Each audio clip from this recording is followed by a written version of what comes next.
இலங்கை எடுத்துக்கொண்டா எப்ப பார்த்தாலும் சுவாரஸ்யமான செய்திக்கு பஞ்சமே இல்ல.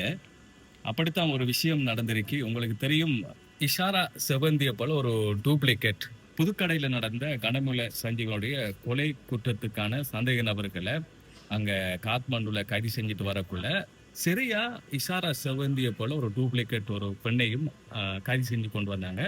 அந்த பெண்ணுடைய பேரு தான் நந்தகுமார் தக்ஷி.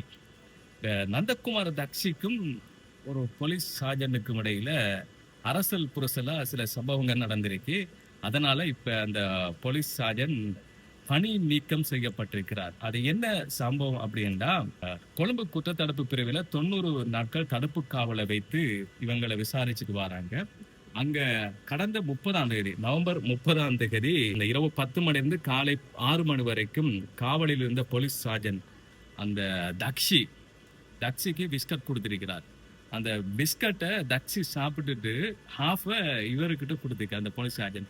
ஒரு பிஸ்கட்டை 2 பேரும் ஆளுக்கு ஆள் ஹாஃப் ஹாஃப் பாதி பாதி சாப்பிட்டு இருக்கிறாங்க.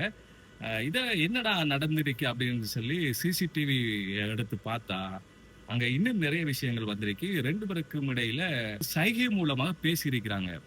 2 பேரும் அங்கிருந்து கூட்டுக்குள்ள இருந்து நந்தகுமார் தக்ஷி தன்னுடைய சைகை மூலமாக கையை அசைச்சு அப்படி பேசியிருக்கிறார். இங்கிருந்து போலீஸ் சார்ஜனும் பேசி 2 பேருக்கும் இடையில நட்பு வந்திருக்கு. இத பார்த்து இப்ப இந்த போலீஸ் சார்ஜன்ட பணியிலிருந்து நீக்கி இருக்கிறாங்க. பாருங்க, காவலுக்கு வைத்த போலீஸ் சார்ஜன்ட்டுக்கும் குற்றவாளிக்கும் இடையில இப்ப இப்படி ஒரு சம்பவம் நடந்திருக்கு. இலங்கையில இப்ப இந்த விஷயம்தான் மிகப்பெரிய பேசு பொருளா இருக்கு. இத பத்தி நீங்க என்ன நினைக்கிறீங்க அப்படிங்கிறத கமெண்ட்ஸ்ல சொல்லுங்க.